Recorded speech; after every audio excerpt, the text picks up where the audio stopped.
नमस्कार दोस्तों, कहानियों की श्रृंखला में आज सुनेंगे उर्मिला शिरीष जी की कहानी अपना अपना रास्ता।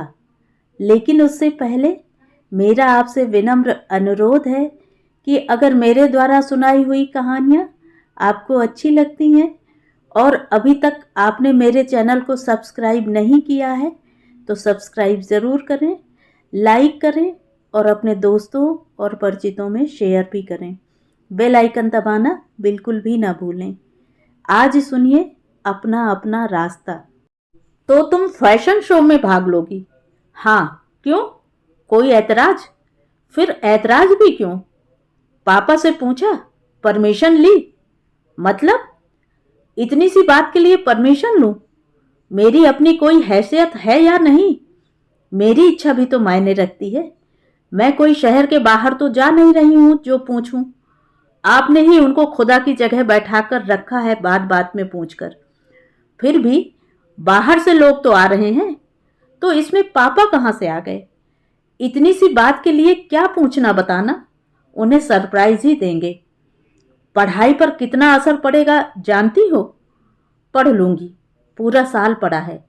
वृंदा ने अपनी देह को लंबे शीशे में निहारते हुए पोज बनाया, अंगड़ाई लेकर देह को लचकाया, फिर कैट वॉक करते हुए बोली, और अब आ रही है हुस्न की मलिका, चांदनी बिखेरती हुई। कंटेस्टेंट नंबर टिक टिक ठक ठक, पूरा चक्कर। फिर काल्पनिक ऑडियंस के सामने मुस्कान बिखेर कर, पलकें झपकाकर उसने मुस्कान की चांदनी बिखेर दी और अनुरोध से कहा, तेज संगीत पर 3 round and good evening ladies and. कैसा रहा? अनुराधा हतप्रभ, आवाक। वृंदा जोर से ठहाका लगाकर बोली, अच्छा बताओ, यह रंग कैसा लग रहा है? लाइट में इसका शेड ठीक पड़ेगा चेहरे पर या नहीं? फिर उसने बालों की लटों को हेयर पिन से दबाते हुए पूछा, मेरी वॉक इम्प्रूव हुई? ठीक ठीक है, पर सोच लो, वह दुनिया इस घर के संस्कारों की हमारी दुनिया से एकदम अलग है। वहां तरह तरह के लोग आते हैं, फप्तियां कसते हैं, सीटियां बजाते हैं। कॉलेज की बात अलग थी। कॉलेज के लिए परमिशन मिल गई तो तुम स्वतंत्र हो गई। पूरे 3 महीने बर्बाद कर डाले तुमने। कितने फोन आते हैं तुम्हारे नाम के। कुछ लोग तो पीछा करते हुए यहां तक आ जाते हैं। घंटों खड़े रहते हैं उस छोर के मकान पर। याद है, वर्मा अंकल ने पापा से शिकायत की थी। अनुराधा लगातार बोले जा रही थी। उसका चेहरा गुस्से से तमतमा रहा था। वृंदा भी उत्तेजित हो गई। वर्मा अंकल कौन होते हैं शिकायत करने वाले? मिडिल क्लास मेंटेलिटी में जीने वाले वर्मा अंकल और ये कस्बाई छाप वाले लड़के। आने दो दीवानों को, देखें तो इन्हें भी। जब अति हो जाएगी तो उनका सिर होगा और मेरा पांव। अरे अनुदी, डरना क्या? वे अपनी लड़की को छिपा कर रख लें, उसे न देख लें लड़के। जिससे हम जूते लेते हैं वह भी तो पांव पकड़कर बैठ जाता है। हाय, आपके पांव तो दुनिया के सबसे खूबसूरत पांव हैं। अब उसका क्या करें? पिटाई? नहीं ना, ऐसे लोगों की परवाह ही नहीं करनी चाहिए। नो अनुदी, टेंशन मत लो, प्लीज आप जरा बोल्ड बनो, कहकर उसने अनुराधा का गाल खींच दिया। फिर अपनी भौहों को तराशा, पलकों की मालिश की। जिम से आने के बाद लगातार रिहर्सल करने के कारण थकान उतर आई थी उसके चंदन से चेहरे पर। सो ठंडे पानी के छींटे मारे। टाइट जीन्स पहनने के लिए अपनी लंबी सुडौल पतली टांगों को फैलाकर बैठ गई। देखो अनुदी, यह जीन्स ठीक लगेगी। देखो वृंदा, हमारे जीवन का लक्ष्य तो पढ़ाई, मेरिट और अच्छी सर्विस करना है। फिर पापा का जो नजरिया है उसमें ये बातें, ये काम फिट नहीं बैठते। जब तुम शाम को लेट हो जाती हो तो पापा 25 बार पूछते हैं। मेरा मन नहीं लगता, टेंशन के मारे पढ़ाई नहीं हो पाती। आखिर कब तक चलेगा यह सब? अनुराधा ने उसके बालों को समेटते हुए पूछा। पापा पापा, हर वक्त पापा। पापा के नाम का भूत छा गया है आपके ऊपर। उन्हें यह बुरा लगेगा, वह बुरा लगेगा। इस भय ने कुछ करने दिया आपको? नहीं ना? मैंने कह दिया ना कि मुझे पापा का भय नहीं है। कहकर उसने अपना बैग बंद किया, पीछे कंधे पर टांगा और स्कार्फ बांधकर लहराती बल खाती सीढ़ियां उतर गई। खट खट पेंसिल हिल बोल रही थी। क्षण भर रुककर नीचे से ही बाय कहा और फिर उतनी ही तेजी के साथ वापस ऊपर आई। अपनी गोरी गुलाबी उंगलियों को लहराकर और अनुराधा के गले में हाथ डालकर उसका गाल चूमती हुई बोली, टेंशन मत लेना, समझी? अपना मन जो कहता है वह तो करना ही चाहिए। मन, उसने अपनी छाती के बीच उंगली रखकर कहा। एक छोटी सी जिंदगी मिलती है, उसी में इतने बंधन। कहकर वह फिर तितली की तरह उड़कर नीचे जा पहुंची। अनुराधा सोचने लगी, भय, लिहाज, पापा का आतंक वृंदा के लिए कोई मायने नहीं रखता, और एक मैं हूं कि पापा जोर से बोल दें तो रूह कांपने लगती है, तुरंत आंसू टपकने लगते हैं। ऐसा क्यों है? क्यों मैंने स्वयं को इतना दबा लिया है? हर बात में पीछे हटती गई।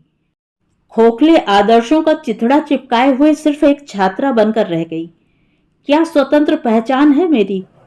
उधर वृंदा स्कूल के दिनों से ही स्वयं के व्यक्तित्व और देह को लेकर सजग थी। वह उसकी लचीली, कमनीय, चुंबकीय आकर्षण वाली तरंगित भाषा को समझने लगी थी। राह चलते लोगों, सहपाठियों तथा परिचितों की लालायित और प्रशंसा भरी निगाहें उसे एहसास करवाती थीं कि वह क्या है, कितनी विशिष्ट है, किन मायनों में अनूठी है। सुंदर, लंबी, छरहरी देह जो उसकी अपनी और सबसे मूल्यवान संपत्ति है। लंबाई भी ऐसी कि आंखें न हटें, और उस पर मांसलता का ऐसा कटाव भराव, कमर में पड़ी गहराई और वहीं से उत्तरोत्तर चौड़ी होती वक्षस्थली। ऐसा यौवन फिल्मों की नायिकाओं में होता है। एक बार क्लास टीचर ने उसे टोक दिया था कि तुम शमीज नहीं, ब्रा पहनकर आया करो। गोल गोल कंधे, लंबी गोल गर्दन, हल्के से बाहर निकले दांत, और जब वह हंसती है तो उसकी आंखें मुंद जाती हैं, गालों में डिंपल चमकने लगते हैं। हल्के घुंघराले बालों का रंग भी कुदरत ने सुनहरा कर दिया है। नितंबों की गोलाई जीन्स में ज्यादा उभर कर दिखती है। पंजों की गुलाबी चमक तक आकर्षक लगती है। वृंदा तरह तरह के उपटनों और तेलों से घंटों मालिश करके स्वयं को तरोताजा रखती। घर के हर शीशे पर, बाथरूम में, हर जगह देशी विदेशी मॉडलों के पोस्टर चिपके हुए थे। एक शीशे पर तो केवल होंठ ही चिपके थे। होंठों को गोल गोल घुमाकर बोलने का विशेष स्टाइल उसने अपना लिया था। उसकी आदर्श उसकी टीचर नहीं थी, मां नहीं थी, इंदिरा गांधी या मदर टेरेसा नहीं थी, बल्कि दुनिया की टॉप मॉडल्स, हॉलीवुड, बॉलीवुड की अभिनेत्रियां ही उसका आदर्श थीं। किसी की आंखें, किसी की नाक, किसी के बाल, किसी का फिगर। उसने एक पत्रिका में किसी विशेषज्ञ की राय पढ़ी थी कि किसी लड़की का कद लंबा भर हो, बाकी काम तो प्लास्टिक सर्जन या अन्य विशेषज्ञ कर देते हैं। उसके पास तो कद है ही, रंग, बाल, दांत और आकर्षक फिगर भी है। वह अनुराधा से चिढ़ती थी। अनुदी पता नहीं किस दुनिया में जीती हैं, न जाने किन बातों को लेकर भयभीत रहती हैं। कितनी तरह के संदेह उन्हें घेरे रहते हैं, कितने बंधन उनकी चेतना को जकड़े रहते हैं। ऊर्ध्वमुखी चेतना को अधोमुखी कैसे बनाया जा सकता है, यह कोई अनुदी से पूछे। पीएमटी में अपीयर होना, डॉक्टर बनना उसका सपना था, अब भी है। पर अदिति गोवित्रिकर ने डॉक्टरी पेशा छोड़कर क्यों मॉडलिंग का रास्ता चुना? मिसेस वर्ड बनी या नहीं? कैसे समझाए वह अनुदी को कि प्राइमरी हेल्थ सेंटर पर धूल धुआं खाकर, गांव में मैले कुचैले काले पीले लोगों के बीच रहकर वह इलाज नहीं कर सकती। पापा की आदर्श बेटी तो वही होगी जो पापा के पुश्तैनी गांव में जाकर प्रैक्टिस या नौकरी करे। Oh no, never. इन दो सपनों के अलावा क्या कोई तीसरा सपना पापा और अनुदी का नहीं हो सकता? इतनी बड़ी दुनिया, यह ब्रह्मांड, इसका खूबसूरत रूप, यह सौंदर्य दग्ध जीवन। आह अनुदी, पहचानो इसे, जियो इसे, महसूस करो। आपको लगता है कि वृंदा अस्थिर विचारों वाली इम्पल्सिव लड़की है। हाँ, एक ही लकीर पर न चलने वाले लोग बाद में पछता सकते हैं, पर कुछ इसलिए न किया जाए कि पछताना पड़ेगा। सपनों को जन्म देकर उनको बड़ा करने में क्या बुराई है? इसी सोच के कारण वृंदा की टेबल और पलंग पर कोर्स की किताबों की जगह कॉस्मेटिक्स, फैशन डिजाइनिंग और फिल्मों की पत्रिकाएं होती थी। सादा ड्रेस की जगह लेटेस्ट मॉडल की पहनी हुई ड्रेसें होती थी। तू कितनी सुंदर है, माधुरी जैसी, नहीं सोनाली बेंद्रे जैसी, नहीं टाइटैनिक की नायिका केट विंसलेट जैसी। तेरे लिए यहाँ इस शहर में कोई स्कोप नहीं। यहाँ पड़ी रही तो बर्बाद कर देगी तू अपनी सुंदरता और बुद्धि। उसके साथी लड़के लड़कियां उसे आसमान पर बिठा देते। वृंदा के मन को भी वही बातें भाती थी। मिस यूनिवर्स, मिस वर्ल्ड और मिस एशिया पैसिफिक में चुनी जाने वाली लड़कियों की जीवन शैली का वह बारीकी से अध्ययन करती। उनके बारे में सोचना ही उसके सपनों का मुख्य लक्ष्य था। शहर में होने वाली फैशन प्रतियोगिताओं में भाग लेना उसकी प्राथमिकता बन गई थी। लहंगा, जीन्स, टॉप, साड़ियां, मेकअप का सामान कहां से आएगा, यही चिंता प्रमुख थी। जितना जेब खर्च वृंदा को मिलता था उसमें तो एक हर्बल लिपस्टिक तक नहीं आती थी। कितनी महंगी आती हैं ये सारी चीजें। पापा की कमाई में से इतना खर्च करोगी, वह भी फैशन शो के लिए, तो कैसे काम चलेगा। नहीं वृंदा नहीं, उनके ऊपर हम सबकी जिम्मेदारी है। उन्होंने हमें अपना लड़का माना है और सारा जीवन हम दोनों को कुछ न कुछ बनाने की उम्मीद में लगाया है। हमारी पढ़ाई से ही उनको ऊर्जा मिलती है। अनुराधा गुरु गंभीर अंदाज में उसे समझा रही थी और वृंदा को लग रहा था कि जैसे अनुदी नहीं, पापा बोल रहे हैं। मैं कुछ नहीं भूली, पर मैं पार्टिसिपेट तो करूंगी। यह मौका बार बार नहीं आएगा। तमाम मॉडलिंग एजेंसीज आ रही हैं। उनमें से किसी एक को भी मैं पसंद आ गई तो सोचो मेरी हैसियत क्या से क्या हो जाएगी। वृंदा अपनी उमंगों की तरंगों में बहने लगी। हमारे स्वप्नों के संसार की गहराई हमारे अंतस में उठते भावों और विचारों के घनत्व को ही प्रदर्शित करती है। वैसे भी जब से बरेली जैसे कस्बानुमा शहर से विश्व सुंदरी चुनकर आई है, तब से हर कस्बे की लड़कियों का सौंदर्य से भरा मन फैशन शो में जाकर ही रमता है। हर कस्बे में प्रतियोगिताएं होने लगी और लोगों को भी भरपूर आनंद प्राप्त होता है। वृंदा ने अपनी सहेलियों की बहनों और भाभियों से अपने लिए आवश्यक सामान तथा कपड़ों की व्यवस्था कर ली। मांगे हुए कपड़े पहनोगी, पापा देखेंगे तो कितने नाराज होंगे। अनुराधा ने कपड़ों तथा कॉस्मेटिक के ढेर को वितृष्णा से देखते हुए कहा। वह घर में भी किसी से कुछ नहीं मांगती थी। उन्हें पता चलेगा तब ना। आप या मम्मी बता दें तो अलग बात है। आखिर आप उनकी आज्ञाकारी पुत्री और वे आज्ञाकारी पत्नी जो हैं। आप अपने पिता से और वे अपने पति से असत्य बोलना, कोई बात छिपाना ठीक नहीं समझती। वृंदा हो करके हंसती। वह हंसी भी सहज नहीं, एक स्टाइल का हिस्सा थी। हल्के फुल्के मजाक करना, चुटकुले सुनाना और ठहाका मारकर हंसना उसे उन दिनों अच्छा लगता था। उसके विचार से यह सेंस ऑफ ह्यूमर का हिस्सा था जो व्यक्तित्व के विकास के लिए आवश्यक था। वृंदा रात दिन कमरा बंद करके कैट वॉक करती, धुनों पर पांव थिरकाती। शुरू में उसे पेंसिल हीट पर चलते असहजता महसूस होती थी, पर बाद में उसने अपने पांव को पूरी तरह संतुलित कर लिया था। एक बार गिर पड़ी थी, जिससे कभी कभी कमर में दर्द की लहक बिजली सी उठती, पर यह तो मामूली सी बाधाएं थी। बड़ा सपना भविष्य के गर्भ में पड़ा था।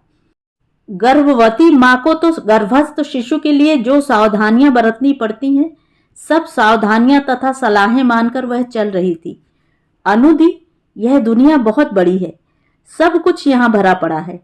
पैसा, ग्लैमर, नाम, शोहरत। अगर मैं मिस सिटी बन गई तो मेरा नाम भी चर्चा में आ जाएगा। फिर मिस इंडिया तक पहुंचने का रास्ता साफ हो जाएगा। ढेर सारा पैसा, विज्ञापन और उसके बाद मैं सब कुछ बदल डालूंगी अनुदी, सब कुछ।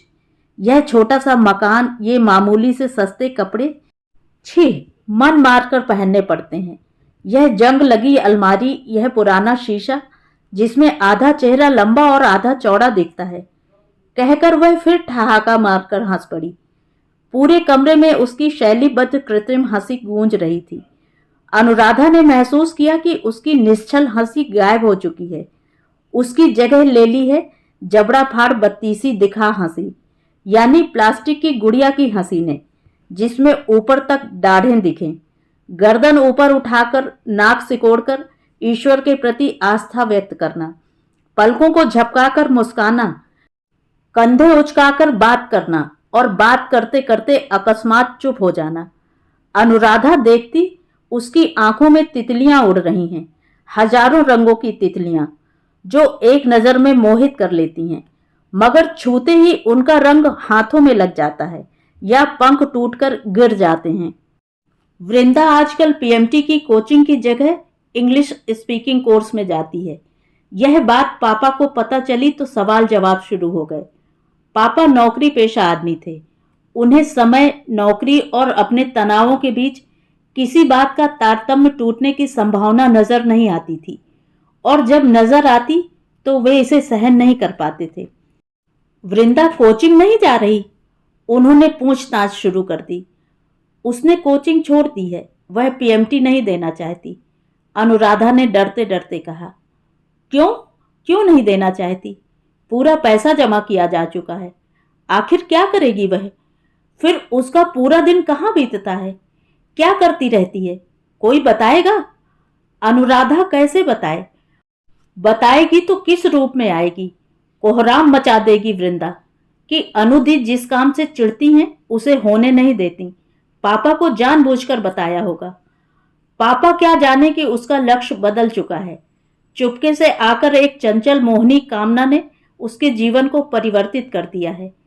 इन दिनों वह बाजार में पुस्तकें नहीं, आर्टिफिशियल ज्वेलरी खरीदने जाती है। कोचिंग न जाकर फैशन इंस्टीट्यूट की खुली छत पर रिहर्सल करती है। इन दिनों उसे बाजार और चीजें लुभाती हैं। पलट पलट कर देखती है वह उन चीजों को और मन मसोस कर रह जाती है। जो चीजें उसकी देह की मदमाती सुंदरता को निखारें, लुभाएं, उनको पाने की चाह मन को बेचैन किए रहती है। पृथ्वी पर इतनी चीजें हैं मगर वह नहीं खरीद सकती। आसमान खुला है, अनंत है, मगर वह उड़ नहीं सकती। जब से भारतीय सौंदर्य को अंतर्राष्ट्रीय मंच मिला है तब से वह आसमान को देखती रहती है। उसकी आंखों के सामने वही रंगीन भव्य चमचमाता स्टेज तथा उस पर हंसती मुस्कुराती अपनी अप्रतिम सुंदरता लिए सुंदरियां दिखाई देती हैं। उस स्टेज की रंगीन चकाचौंध ने उसे पागल बना दिया है। कभी वह सुभद्रा कुमारी चौहान, प्रसाद, पंत और निराला की कविताएं याद करती थी, लेकिन अब याद करती है ब्यूटी के टिप्स। दिल थाम कर सुनती है उनके अवास्तविक स्टेटमेंट्स। दुनिया की परिक्रमा, सांस्कृतिक दूत, कई देशों की विशिष्ट अतिथि, राष्ट्रपति प्रधानमंत्री से मिलने का गौरव, ढेरों इनाम और अपार धनराशि। दूसरी लड़कियां बन सकती हैं तो मैं क्यों नहीं? शीशे के सामने जाकर खड़ी हो स्वयं से पूछती वृंदा सोचती जाती है। अपने अंगों को गौर से निहारती रहती है। विभिन्न मॉडलों की नकल करते हुए कई बार सिर्फ बिकनी या देशी विदेशी पैंटी ब्रा में खड़ी हो जाती है। क्यों नहीं बन सकती? शीशा उसे विश्वास दिलाता है और मुस्कुरा देता है। जरूर बन सकती हो। कहां से आ रही हो? शाम को अंततः पापा से सामना हो ही गया। पिछली बार कुछ ही नंबरों से पीएमटी में रह गई थी, इसलिए इस बार पापा ने अलग अलग विषयों की सबसे अच्छी मानी जाने वाली कोचिंग दिलवाई थी। बल्कि पापा तो चाहते थे कि वह ड्रॉप ले ले, मगर वृंदा ने कह दिया था, नहीं पापा, उसकी जरूरत नहीं है। वह कॉलेज की रेगुलर स्टूडेंट बनी रहना चाहती थी। हमने सुना है कि तुमने कोचिंग जाना बंद कर दिया है। क्या वहां पढ़ाई ठीक नहीं होती? वृंदा जानती थी पापा कभी सीधे सवाल नहीं पूछते। मुझे नहीं बनना डॉक्टर। क्या फायदा? उस तरह का जीवन मैं कभी नहीं जी सकती पापा। जानती हो कितना पैसा जमा किया है? मेरे पास रुपए बनाने की मशीन नहीं है। जितना पैसा आपने जमा किया है उतने में तो मेरी कुछ ड्रेसें आ जाती। इतना लंबा इंतजार मैं नहीं कर सकती। मैं जल्द से जल्द कुछ करना चाहती हूँ पापा। क्या करना चाहती हो? कहाँ भटक रही हो? अब पापा की आवाज में सख्ती और तलखी आने लगी थी। उनका पिता वाला रूप अब शासक पिता वाला रूप धारण करता जा रहा था। वृंदा क्षणांश में सोच गई कि पापा के इसी रूप से अनुदी थरथर कांपती हैं, लेकिन इस रूप को अपने ऊपर हावी नहीं होने देना चाहती थी। कॉलेज की कल्चरल एक्टिविटीज में भाग लिया है। एक फैशन शो है, उसमें मॉडलिंग करनी है। उसने पहली बार पापा के सामने किसी डर, शर्म या संकोच के बिना अपनी महत्वाकांक्षा प्रकट कर दी। साथ ही पहला झूठ भी बोल दिया, मखमली झूठ। इससे करियर बन जाएगा, पापा ने अपना बैग टेबल पर रखते हुए कहा। अब वे पूरी तरह से बात करने के मूड में थे। सोचा था ये लड़कियां अपने पांवों पर खड़ी हो जाएं ताकि समाज में लड़के ढूंढने में दिक्कत ना हो। कितना जरूरी है नौकरी करना। अब इनको डॉक्टर बनना बुरा लगने लगा है। माँ ने उनका गुस्सा भरा चेहरा देखकर वृंदा का बचाव करते हुए कहा, देखो तो क्या कपड़े पहने हुए हैं। दादी ने मौका देखा और अपनी भड़ास निकालने लगी। उसकी तंग जीन्स और स्लीवलेस टॉप के बीच उसकी नाभि स्पष्ट दिख रही थी। टॉप इतना छोटा कि ऊपर हाथ उठाने पर वक्ष के नीचे का हिस्सा दिख जाए। इधर इस उम्र की लड़कियों ने ब्रा पहननी बंद कर दी थी।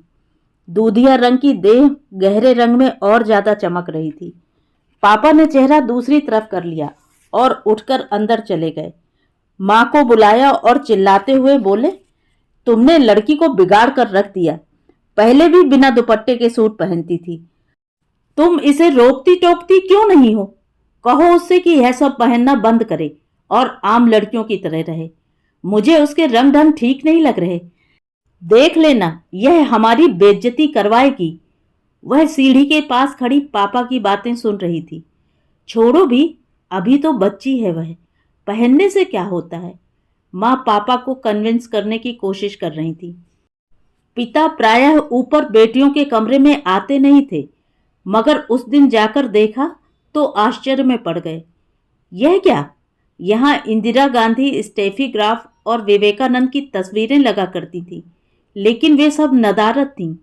उनकी जगह देशी विदेशी मॉडलों की तस्वीरें देखकर उन्होंने कहा, यह सब क्या है? से शुरू करके एक छोटा मोटा भाषण दे डाला। तुम ही रोगी, फिर मत कहना, पर जाकर खत्म हुआ। वे नीचे चले गए तो भड़की हुई वृंदा ने अनुराधा से कहा, पता नहीं किस युग में जीते हैं ये लोग। क्या मानसिकता है इनकी? कोई आधुनिक बौद्धिक समझ तो है ही नहीं। कूप मंडूक, हर बात इनकी मर्जी से होनी चाहिए। हे भगवान, कब निकलूंगी मैं इस घर से? कपड़ों पर ऐतराज करते हैं। कपड़े पहनने से किसी का चरित्र बिगड़ता है या बनता है? पुरानी टुच्ची मानसिकता। अनुराधा कुछ नहीं बोली तो उसने अपना मन हल्का करने के लिए कैसेट लगाया और एरोबिक करने लगी। फिर अपनी टेबल के पास खड़ी होकर सोचने लगी। पापा, दादी और अनुदी उसे इस टेबल पर झुकाकर भारी भरकम किताबों में उलझा देना चाहते हैं। आंखों के नीचे काली झाइयां और पिचके गाल देखना चाहते हैं। वह चेहरा जो हर वक्त चिंताओं से पुता दिखाई दे। उसने कॉलेज की किताबें तथा फाइलें उठाकर नीचे रख दी और अन्य पत्रिकाएं जमा कर रख लीं।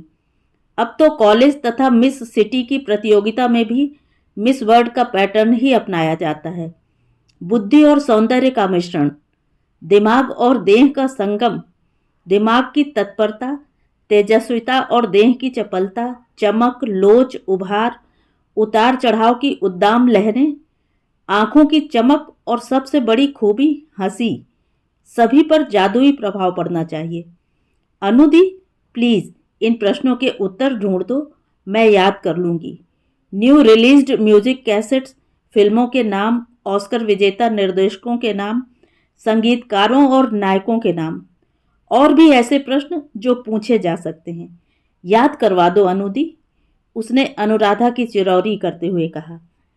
अनुराधा चिढ़ गई। अब तुम्हें यही सब याद करना है? याद नहीं करना है तो महान लोगों के बारे में, देशों और भाषाओं के बारे में, युद्धों और सैनिकों के बारे में। इंद्रधनुषी दैहिक रंगों में इनकी जगह कहाँ? निस्तेज पड़ती स्मृतियों के साथ ये चीजें क्यों चलेंगी? क्या रखा है आपके इतिहास में? बताओ, है कोई याद रखने वाली बात? अपने मुंह मियाँ मिट्ठू बनते फिरते हैं, पाखंडी लोग, झूठे। वृंदा ने कहा और अपने प्रश्नों के उत्तर लिखवाने के लिए डायरी अनुराधा के सामने रखकर ड्रेस पर प्रेस करते हुए सोचने लगी, कितने कम दिन रह गए हैं। जज भी बड़ी बड़ी हस्तियां हैं। सुनीति से उसकी खासी प्रतिस्पर्धा है। वह किस बात में आगे निकल सकती है? जीके में, ड्रेस में, कैटवॉक या फिगर में? नहीं, वह मेरे सामने नहीं टिक पाएगी। यह खिताब मेरा ही होगा। लेकिन वह बाजी मार ले गई तो इतने लोगों के बीच पार्शियलिटी नहीं हो सकती। अनुदी से बात करो तो वे डिप्रेस्ड कर देती हैं। वे मानती हैं कि मेरे भीतर प्रतिस्पर्धा नहीं, ईर्ष्या है। मैं ईर्ष्या क्यों न रखूं? मैं क्या कोई अहिंसावादी सन्यासिनी हूं कि रास्ता चलते किनारे खड़ी हो जाऊं कि लीजिए महाशय, पहले आप निकलिए। जिस दिन कॉलेज में सौंदर्य प्रतियोगिता हुई थी, हमेशा की तरह तिल रखने की जगह न थी। लड़कियां टीचर्स तक को धक्का मारकर बैठ गई थीं, जबकि कॉलेज के दूसरे कार्यक्रमों में लड़कियों को पकड़ पकड़ कर और डांट कर बिठाना पड़ता है। विद्वानों के व्याख्यान सुनकर वृंदा व्यंग किया करती। सुनाओ घिसी पिटी बातें, झूठी उपलब्धियों को कोई नहीं सुनेगा। कहो मेरा भारत महान, कहो हम उस देश के वासी हैं जिस देश में वह तथा उसका ग्रुप खूब हूटिंग करता। अरे उड़ने दो चिड़ियों को, खोल दो हृदय के द्वार, दबी हुई चेतना को उभरने दो।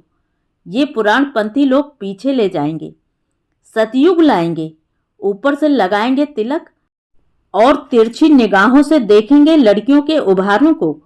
पूछो इनसे कि क्या रखा है पीछे उस अंधकार से भरे समय में, जो खून और युद्धों से भरा है, जो षड्यंत्रों और छल कपट से भरा है। धार्मिक रूढ़ियों ने तुम्हें अंधा बना दिया।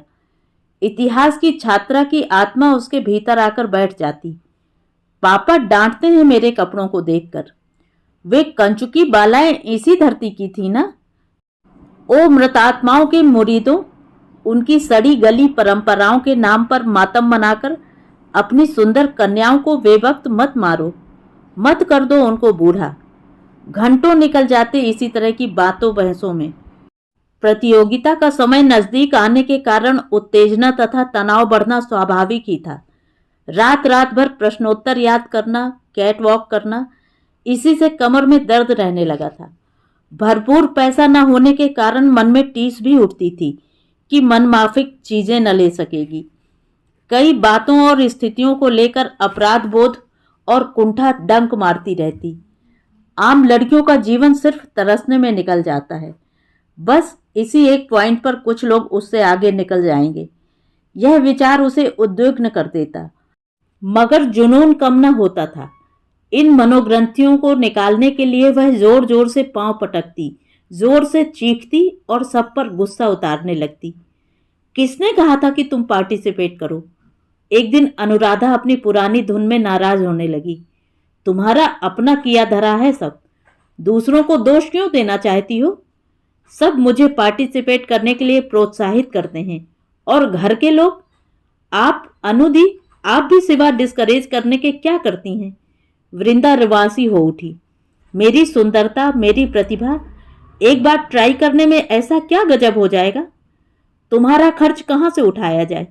मेरे जितने पैसे थे वे सब दे चुकी हूं तुम्हें, और तुम सुंदर हो तो क्या उसका प्रदर्शन करना चाहिए? स्टेज और मार्केट की चीज बना लिया है तुमने अपनी सुंदरता को, और जीवन में पाखंड वैसा ही जैसे विश्व सुंदरी बनने से पहले हर हिंदुस्तानी लड़की को मदर टेरेसा विश्व की सबसे खूबसूरत औरत लगती है, और वायदे समाज सेवा को पहला धर्म बताती हैं। कितनी खोखली लगती हैं उनके मुंह से ये बातें। वहां बैठे जज भी उनके उत्तर सुनकर मुग्ध हो तालियां बजाते हैं। लेकिन बाद में इन सुंदरियों द्वारा किया गया सेवा का संकल्प न जाने कहां हवा हो जाता है। बाद में फिल्मों और मॉडलिंग से ही फुर्सत नहीं मिलती। सेवा तो दूर, जिनकी सेवा करनी चाहिए उनकी ओर देखना तक पसंद नहीं करती तुम्हारी ये विश्व सुंदरियां। वे हैं तुम्हारे आदर्श, और उनके रास्ते पर चलने के लिए तुम इतनी उतावली हुई जा रही हो। विकलांग बच्चों और वृद्धों के बीच मुस्कुराकर फोटो खिंचवा लेना बस, बाद में कोई पूछता है तो साफ मुकर जाती हैं। विकलांगता क्या होती है तुम समझ सकती हो? उनकी विकलांगता के बीच जाकर कोई इस तरह की हरकतें करता है तो मुझसे बर्दाश्त नहीं होता है। वृंदा, कहाँ खो गए तुम्हारे आदर्श? डॉक्टर बनकर जन सेवा करने का वह सपना। अनुदी, अपनी पर्सनल फ्रस्ट्रेशन मत निकालो। आपको कुछ चीजें पसंद नहीं है तो इसका मतलब यह नहीं है कि वे मुझे भी पसंद ना हो। आप चाहे ताने मारो या खिल्ली उड़ाओ, मेरा मन और इरादा नहीं बदल सकती। मैं खुद ही अपना रास्ता बना लूंगी। वृंदा आंखों में आंसू लिए निकल गई, इस दृढ़ निश्चय के साथ कि उसे भविष्य में सौंदर्य की देवी बनना है। धन दौलत और शानो शौकत जिसके पांवों में पड़ी होगी, इसके लिए उसे अपनी ही मूर्ति को तराशना है। अपनी मुस्कुराहट, अपनी वाक्पटुता तथा अपनी परफॉर्मेंस से दुनिया के सौंदर्य विशेषज्ञों को मोहित करना है। सारी दुनिया उसके इंतजार में खड़ी है। उसे इन दीवारों को फांद कर उड़ जाना है। और अनुदी, बेवकूफ कहीं की, कभी आगे की सोच ही नहीं सकती। दरअसल उस दिन जिस खबर ने उसे विचलित कर दिया था वह यह थी कि शहर की सबसे अच्छी ब्यूटिशियन को सुनीति ने बुक कर लिया था। अब उसे निर्भर रहना था किसी दूसरी ब्यूटिशियन या अनुराधा पर। अनुराधा ने ब्यूटिशियन का कोर्स किया था। उसका मन उदास हो गया, आत्मविश्वास भी डगमगाने लगा, मगर उसने अपने मन को मजबूत किया। नहीं, यही वह संघर्ष है जो भविष्य में उन तमाम अभावों को दूर करके उसके लक्ष्य की पहली सीढ़ी बनेगा। अनुदी, आपने सारे प्रश्न लिख दिए थे? जगजीत सिंह और तमाम नए कैसेट्स के नाम लिख दिए? तुम्हारी आदर्श कौन है? क्या कहना चाहोगी? बनावटी उत्तर मत देना, लोग हंसते हैं उस तरह की बातें सुनकर, समझी? अनुराधा ने फिर कटाक्ष किया। तो सत्य बोलूं? सच की पुतली, वास्तविकता कौन देखना और सुनना चाहता है? इस दिखावटी दुनिया में सब बनावटी है, समझी अनुदी? आपसे ज्यादा ईमानदार तो मैं हूं कि जो मन में है वह करना चाहती हूं। आप तो अपनी इच्छाओं तक को कुचलती रहती हैं और झूठा नाटक करती हैं, पापा और परिवार की खातिर, है ना? फिर वह अपनी उत्तेजना पर काबू पाकर एकदम नरम पड़कर बोली, अच्छा सॉरी अनुदी, प्लीज बुरा मत मानना, मैं इस समय बहुत टेंशन में हूँ, माफ कर दो प्लीज, आप मुझे सपोर्ट करो। हॉल खचाखच भरा है, उत्सुक चेहरे, उत्तेजित निगाहें। वृंदा के दिल की धड़कन बढ़ती जा रही है। लगता है गाल तपने लगे हैं और कान के नीचे से गर्म हवाएं निकल रही हैं। पांवों में अजीब सी थिरकन और आंखों में अंदर से छलकती कामनाओं की दीप्ति, चौड़ी होती मुस्कान। अब वह फर्स्ट 10 में है। वह अनुराधा की तरफ देखती है। अनुराधा जरा भी नहीं मुस्कुराती, पर उसकी ड्रेस तथा मेकअप संभालती रहती है। वृंदा ने शुरू के राउंड पार कर लिए हैं। अब वह फर्स्ट 5 में है। बढ़ता आत्मविश्वास उसके चेहरे पर साफ झलक रहा है। लहरें नर्तन कर रही हैं अंदर। रोम रोम खड़ा हो गया है आवेश और उत्तेजना से, रोमांच से। प्रश्न पूछे जा रहे हैं, उत्तर देते समय आत्मविश्वास, आवाज में खनक, उतार चढ़ाव, उच्चारण में शुद्धता, शब्दों के अनुरूप भावों का प्रदर्शन। थैंक गॉड पूछे गए सवाल बहुत ज़्यादा कठिन नहीं थे, मज़ेदार ही थे। अब वह फर्स्ट 3 में है। उत्तेजना हर सरकते क्षण के साथ बढ़ रही है। हे ईश्वर, वह मन ही मन सारे देवताओं को याद करती है। लॉकेट के अंदर गणेश की मूर्ति को माथे पर लगाती है। इस समय वह किसी की तरफ देखना भी नहीं चाहती, अनुराधा की तरफ भी नहीं। यही वह क्षण है जो उसे उस दुनिया की ओर ले जाएगा जहां उसके भाग्य का दरवाजा खुलेगा। जीवन का प्रथम लक्ष्य, सफलता का पहला पड़ाव, पहली उपलब्धि। पूरी देह में कंपन चल रहा है। एक प्रश्न का उत्तर तीनों से लिखवाया जा रहा है। नारी के व्यक्तित्व में क्या विशेषताएं होनी चाहिए? वह लिख रही है। नहीं, हिंदी में नहीं, अंग्रेजी में। यहाँ अंग्रेजी का ही वर्चस्व रहता है। इतनी प्रैक्टिस तो उसने कर ही ली है। Second runner up miss, first runner up miss और मिस वृंदा। कानों में विश्वास नहीं, आंखों के सामने पूरा ऑडिटोरियम धुंधला दिखाई दे रहा है। आंसू जो छलक आए हैं। तीनों सुंदरियां एक दूसरे को चूम रही हैं। माहौल एकदम मिस इंडिया कॉन्टेस्ट जैसा है। जिन्होंने स्पॉन्सर किया था वे गिफ्ट्स दे रहे हैं। कमिश्नर ताज पहना रही हैं। अनुराधा भीड़ के पीछे गुम हो गई है। वृंदा की आंखें उसे ढूंढ रही हैं, मगर प्रेस से आए छायाकारों, टीवी कैमरों ने उसको और पीछे कर दिया है। पता नहीं कितनी देर तक फोटो निकालते रहेंगे ये। आखिर कैमरों की भीड़ छट रही है। अनुराधा उसकी ओर आ रही है। अनु दी, वह उसके गले से लिपट जाती है। मैंने कहा था ना कि मैं कर दिखाऊंगी। फोटो ज्यादा मत निकलवाओ, कहीं पैसे अपने को देने पड़े तो। अनुराधा कान में फुसफुसाकर कहती है। वृंदा का चेहरा क्षण के लिए आश्चर्य से भर जाता है, लेकिन वह पूर्ववत मुस्कुराती रहती है। कोई कह रहा है, इस वक्त आकाश खाली है, उसके पंख दूर दूर तक कहीं नहीं टकराने वाले। 7 समंदर पार दूर देश में कोई बुला रहा है उसे। जाना ही होगा, जाना ही होगा। कई घंटे हो गए थे। बधाइयां और प्रशंसाएं बटोरते हुए जब दोनों बहनें घर लौटी तो रात के 2 बज रहे थे। मम्मी पापा खिड़की के पास बैठे थे, बेचैन निगाहों से देख रहे थे। चिंता के मारे जान निकली जा रही थी। कहाँ देर हो गई? आते ही प्रश्नों की झड़ी लग गई। हम सब लोग डिनर पार्टी के लिए रुक गए थे। उस समय किसी ने कुछ न कहा, पर सबके मुंह फूले हुए थे। लेकिन सुबह अखबार आने पर स्थिति बदल गई। स्थानीय अखबारों में कॉलेज की मिस हो या शहर की, उसका फोटो मुख्य पृष्ठ पर छापा जाता था। उसी तरह जिस तरह मिस इंडिया के फोटो दिल्ली या मुंबई के पेपर्स और मैगजीन छापते हैं।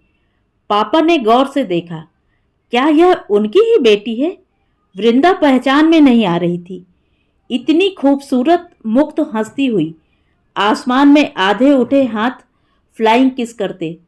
अलग अलग अखबारों पर अलग अलग पोज। फोन की घंटी लगातार बज रही थी। बधाई, प्रशंसा। पापा की समझ में नहीं आ रहा था कि सौंदर्य प्रतियोगिता में जीतने पर इतनी बधाइयां क्यों दी जा रही हैं और क्या जरूरत है। पहले तो यूपीएससी, पीएमटी या पीसीएस में सिलेक्ट होने पर क्या घर वाले, क्या पड़ोसी, सभी को गर्व महसूस होता था। मिठाई बांटी जाती थी।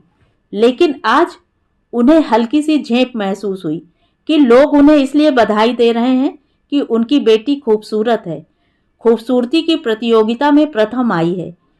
आज भी बाप अपनी जवान होती लड़की को देखकर चिंता के मारे सो नहीं पाते, और मैं जवान होती लड़की के सौंदर्य के प्रचार को देख रहा हूं। समझ में नहीं आया कि वे खुश हों या नाराज। अखबार वालों के लगातार फोन आ रहे थे। टीवी चैनल भी कहां पीछे रहने वाले थे। ताजा खिले चेहरे को कौन नहीं दिखाना चाहता। चैनलों के बीच प्रतिस्पर्धा थी कि कौन पहले क्या दिखा सकता है। चेहरा तो खिताबी हो ही गया था। वृंदा की चाल ढाल तक में नजाकत, नफासत उतर आई थी। वह स्वयं को ही हसरत भरी निगाहों से देखती और विशिष्ट होने का प्रदर्शन करती। सचमुच कितने दिनों बाद वृंदा स्वयं को तनाव मुक्त महसूस कर रही थी। एक एक पल सामने से गुजर रहा था। अब भी विश्वास नहीं हो रहा था। लग रहा था सपना देखकर उठी है। मन करता घर के लोगों से घंटों बैठकर बातें करे, खिलखिलाए, चीखे, खूब खाए पिए। पता नहीं कितने दिनों से भूखी थी। फिगर मेंटेन करने के चक्कर में गिन गिन कर चीजें खाती थी। लेकिन वह किसी के भी फोन या ऑफर को नेग्लेक्ट नहीं करना चाहती थी। इसलिए सब कुछ भूलकर फोन के पास ही बैठी रही। और सिर्फ उसी दिन नहीं, आगे भी सोचती रही, अपना नेटवर्क फैलाने के लिए कुछ तो करना ही पड़ेगा। काश यह काम भी अनुदी करती। कुछ दिन बीत जाने पर दादी ने अनुराधा और वृंदा के कमरे में आकर वृंदा से कहा, अब तो पढ़ लो। आज अपनी जिस सुंदरता को लेकर तुम फूली नहीं समा रही हो, उतनी सुंदरता तो घर घर में छिपी रहती थी। पर मजाल कि कोई ताक झांक कर ले, और एक तुम हो कि प्रदर्शन के लिए खड़ी हो। आओ देखो मेरे सुंदर होंठ, मेरे सुंदर पांव, मेरे। दादी, आप अपने समय की बातें जाने दीजिए। आपका समय आपको प्यारा होगा। हमें तो वितृष्णा है। सिवा पाखंड के आप लोग कुछ नहीं करते थे, आज भी यही करते हैं। दादी ने देखा, कमरे में नए पोस्टर लगा दिए गए हैं जो कम से कम वस्त्रों वाले हैं। वे समझ गईं कि यहाँ विरासत तो क्या, उसके चिन्ह भी नहीं है। वर्तमान का छायालोक पसरा हुआ था, बाहर से भीतर तक, दिमाग से लेकर दिल तक। दादी हताश होकर चली गईं। एक दिन वृंदा ने अनुराधा से कहा, अनुदी, इंटरसिटी मिस कॉन्टेस्ट हमारे शहर में ही होने वाला है। वे लोग चाहते हैं कि मैं उसमें पार्टिसिपेट करूं। पूरा खर्च उठाने के लिए तैयार हैं स्पॉन्सर्स। अब उसमें भी भाग लोगी? क्यों, क्या बुराई है? कौन नहीं आता? उसमें एक्टर, समाज सेवी, पत्रकार, बिजनेसमैन, साहित्यकार, मॉडल्स। सोचकर देखो अनुदी, अपनी जेब से क्या जाएगा? कुछ भी तो नहीं। और चांस मिल गया तो अच्छी मॉडलिंग की शुरुआत हो सकती है। फिर जो पैसा और शोहरत मिलेगी उससे मेरा सपना भी पूरा हो जाएगा। मैं कुछ नहीं जानती, पापा से परमिशन ले लो। आप ऐन वक्त पर मुकर जाती हैं।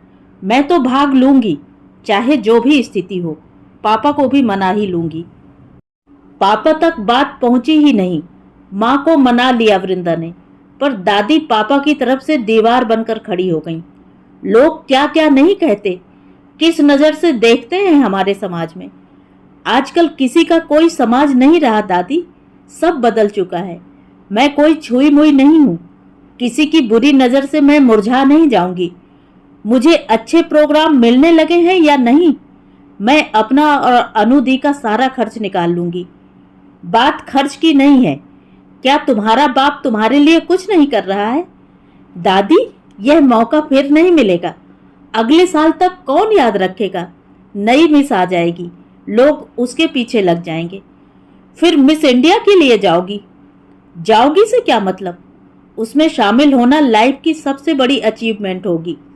डॉक्टर बनाकर आप मुझे आत्मनिर्भर बनाना चाहती हैं, तो इस फील्ड में भी पैसा कमाकर आत्मनिर्भर हो जाऊंगी। वह हर तरह से दादी को समझा रही थी, मना रही थी। 4 दिन की चांदनी, फिर अंधेरी रात। सितारों को डूबते वक्त नहीं लगता बेटी। दादी का चेहरा सख्त से सख्त होता जा रहा था। इस लड़की से बात करना बेकार है, हर बात में बहस करती है। बरामदे में आकर बैठी ही थी कि फोन की घंटी बजने लगी। कितने फोन आने लगे हैं, उन्होंने व्यंग्यात्मक लहजे में कहा। तो क्या हो गया, लड़के ही तो हैं, कोई अपराधी तो नहीं। दादी, आजकल जेंडर मायने नहीं रखता, सब एक हो गए हैं। एक जगह बैठकर बाहर साथ जाकर काम करते हैं। हास्यास्पद लगती हैं ये बातें कि लड़कों से अलग होकर काम करूं। इज्जत से रहने दोगी या नहीं? दादी आवाज ऊंची करके चिल्लाईं, ताकि पूरे घर को पता चल जाए कि वृंदा क्या कर रही है, क्या करने जा रही है। कैसी नॉनसेंस बातें करती हैं आप? और कोई होता तो कितना प्रमोट करता। जो लड़कियां साधारण रूप रंग की होती हैं वे भी भाग लेती हैं, क्योंकि उनके पेरेंट्स इंस्पायर करते हैं। पापा भी मुंह फुलाकर बात करते हैं। क्या मेरे ऊपर इन बातों का असर नहीं पड़ता? गुस्से से वृंदा का चेहरा लाल हो गया। लड़की का चरित्र शीशे की तरह होता है, जरा सी चोट से दरारें पड़ जाती हैं। चरित्र चरित्र चरित्र न हो गया, मोम हो गया। क्या होता है चरित्र? क्या लड़कों के साथ खड़े हो गए या हंसकर बात कर ली या उनके साथ काम कर लिया तो चरित्र बिगड़ गया? फैशनेबल कपड़े पहन लिए, किसी कॉन्टेस्ट में भाग ले लिया तो चरित्र बिगड़ गया? आपकी अपनी कोई सोच है या नहीं? लांछन पर लांछन लगाती जा रही हैं। वह गुस्से से कांप रही थी। ये पवन और हरीश कौन है? अब दादी असल बात पर आई। क्यों बताऊं कि पवन कौन है, हरीश कौन है, गुरप्रीत कौन है? सब दोस्त हैं, ईमानदार हितैषी दोस्त। एड एजेंसी चलाते हैं। इसके बाद मुझसे कोई नहीं पूछेगा और ना ही मैं बताऊंगी। यहां भी कम कंपटीशन है क्या? सैकड़ों लड़कियां इस शो बिजनेस का हिस्सा बनने के लिए लाइन लगाकर खड़ी हैं। फिर वह ब्यूटी ब्रेन से पार पाने की कड़ी स्पर्धा। वृंदा रात दिन एक कर रही थी। सुबह जिम जाती तो शाम को योग, हफ्ते में 2 दिन स्विमिंग। ब्यूटी पार्लर में त्वचा का ट्रीटमेंट चल रहा था। डाइट चार्ट कमरे में लगा था। घड़ी की सुइयों ने उसकी दिनचर्या को बांध दिया था। एड एजेंसी से उसने अनुबंध कर लिया था और वह एजेंसी उसको बनाने, तराशने, संवारने में लगी हुई थी। उन लोगों का भविष्य उसके साथ जुड़ा हुआ था। पवन और हरीश उसके लिए चक्कर पर चक्कर लगाते। वे अपनी छोटी सी एड कंपनी को बड़ी कंपनी बनाने की चाह में वृंदा को प्रमोट कर रहे थे। शहर में 2-3 फैशन शो आयोजित कर चुके थे। मगर इस बार बड़े मॉडलों की स्वीकृति की वजह से उनका उत्साह बढ़ा हुआ था। उन्हें मालूम था कि वृंदा उनकी महत्वाकांक्षाओं की कसौटी पर खरी उतरेगी। अभावग्रस्त आदमी स्वप्नों और महत्वाकांक्षाओं की पूंछ भी जल्दी पकड़ लेता है। एक शाम अनुराधा कॉलेज से लौटी तो देखा कि कमरे में अंधेरा है और वृंदा खिड़की के पास उदास खड़ी है। क्या बात है? अनुराधा ने प्यार से पूछा। तबीयत तो ठीक है? किसी ने कुछ कह दिया? अनुदी, पवन ने कुछ ऐसी कोशिश की है कि मुझे अच्छा नहीं लग रहा है। वह कुछ ज्यादा ही फ्री होना चाहता है, लेकिन मैं उसे इस समय नाराज नहीं करना चाहती हूँ। वही एक व्यक्ति है मेरे पास जिसके कॉन्ट्रैक्ट्स इस फील्ड में बहुत अच्छे लोगों से हैं। मेरी जिंदगी को मंजिल तक ले जा सकता है। वह मॉडलिंग की दुनिया का प्रथम सोपान है। यहाँ से कुछ पैसा मिलेगा तो मैं मिस इंडिया के लिए फ्री माइंड होकर तैयारी कर सकूंगी, किसी भी कीमत पर। फिर किसी भी बात का बुरा क्यों लगता है? अनुराधा ने व्यंग किया। फिर कह रही हूं, वृंदा मान जाओ। जैसे जैसे आगे बढ़ोगी चैलेंज आएंगे। इस देह के प्रदर्शन में तुम कुछ ऐसा मत कर बैठना कि जिंदगी भर पछताना पड़े। अनुदी, वहां इन बातों का कोई मतलब नहीं होता है। सब कुछ फ्री है। मेरे आड़े मेरी मिडिल क्लास सोच आ जाती है। मेरे संस्कार केचुली की तरह मन को जकड़े रहते हैं। इस दुविधा से मुझे स्वयं ही निकलना होगा। किसी के छू लेने या गले लग जाने पर चिपक कर पकड़ लेने में कोई बुराई नजर नहीं आती, मगर अपने परिवार में यह सब कितनी घटिया नजर से देखा जाएगा, मुझे यह एहसास वहां भी जकड़े रहता है। लेकिन अनुदी, वहां लुक छिप कर कुछ नहीं किया जाता है। तुमने पहले कभी नहीं बताया? तब मुझे डर लगता था अनुदी। हम मिडिल क्लास की लड़कियां इसी कुंठा में पड़ी रहती हैं। अनुदी, मेरे भीतर की यह कुंठा भीख मांगते रिरियाते बच्चे की तरह झलकने लगती है। कैमरे की आंख सब पकड़ लेती है। कैमरामैन कहता है कि मुस्कुराते हुए भी मेरे चेहरे पर दयनीयता और याचना का भाव झलक आता है, यानी अंदर से आप में आत्मविश्वास नहीं है। तब अनुदी, स्वयं पर गुस्सा आने लगता है। यह गिड़गिड़ाहट का भाव कब तक मेरी आंखों में आता रहेगा? क्यों आता है मेरी आंखों में यह भाव? इसलिए कि वास्तव में मैं अंदर से वही हूं। मुझमें काम के लिए गहरी चाह है। वह मुझे याचक बना देती है कि कहीं यह चीज छूट न जाए हाथ से। मन तो पाने के लिए उतावला है।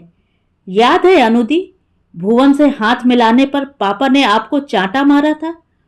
वही हाथ मिलाना, एक दूसरे को चूम लेना वहां मैनर्स में आता है।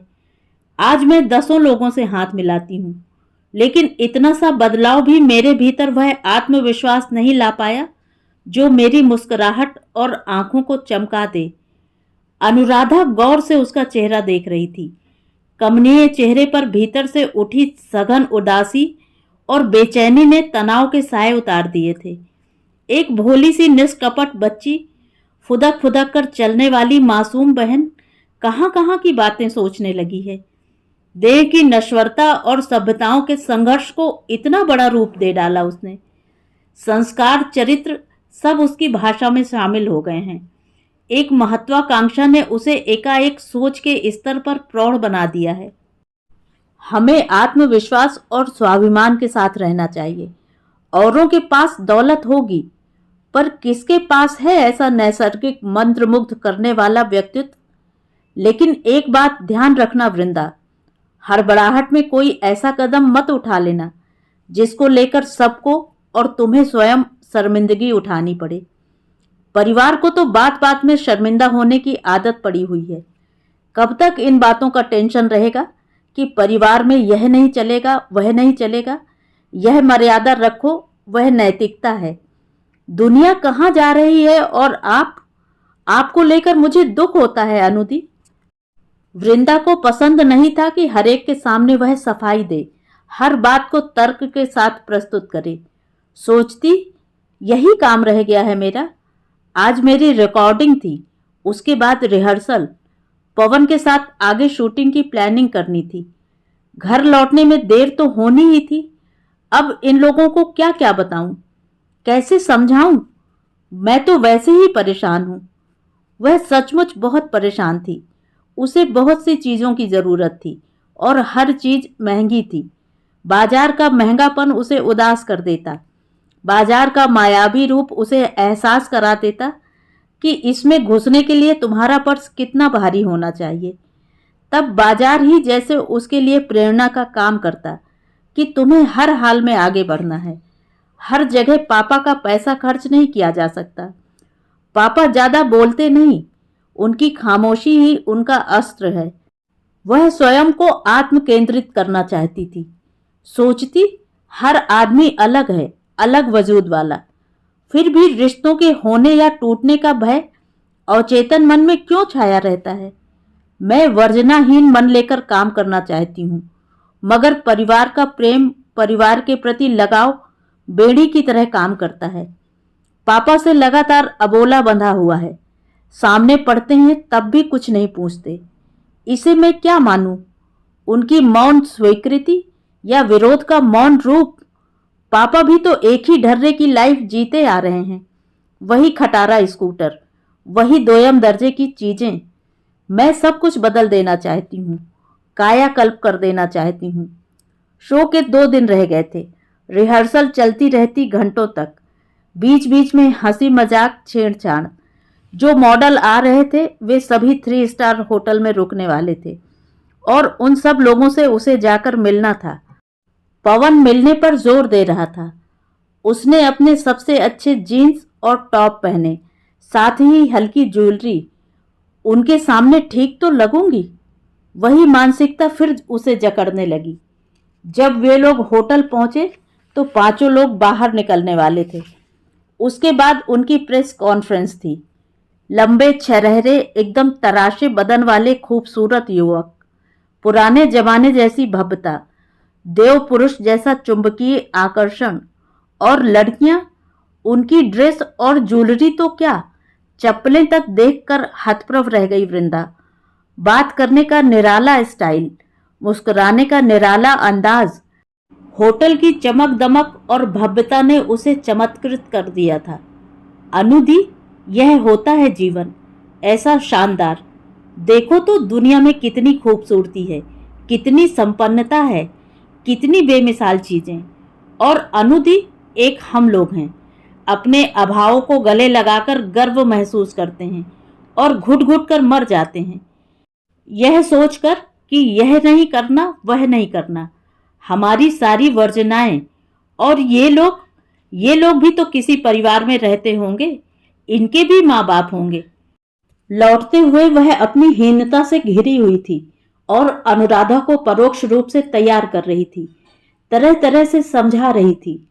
नींद में, ख्वाबों में, हर क्षण वह उन्हीं लोगों के बारे में सोचती रहती। कोई भी बात उसकी अंतरात्मा तक पहुंच जाती, दिमाग वहीं जाकर सिमट जाता। हर महत्वाकांक्षा इनकी गुलाम, हर चीज इनके पास। लोग इनके आगे पीछे घूमते हैं, एक झलक पा लेना चाहते हैं। बस यही है वह राह जिस पर मुझे चलना है, और पवन है वह व्यक्ति जो मुझे वहां तक पहुंचाएगा। वह नए जोश खरोश के साथ अपने काम में दिन रात जुटी रहती। दिन भर व्यस्त रहने पर भी रात को उसे नींद न आती। रात की नीरवता और मादकता अपनी धुति के साथ उसके भीतर उतरने लगती। चांद, तारे, जुन्हैया जैसे सब उससे यही कह रहे होते, कुछ भी नामुमकिन नहीं है, सब कुछ अपने हाथ में है। भाग्य, मेहनत, आत्मविश्वास, बुद्धि और सौंदर्य को संचालित करने की कला में पारंगत होना है। डुबो देना है स्वयं को उस काम के नशे में। तैयार करना है स्वयं को उस मंच के लिए। शो के एक दिन की पहली रात जब वृंदा लौट कर आई तो 11 बज चुके थे।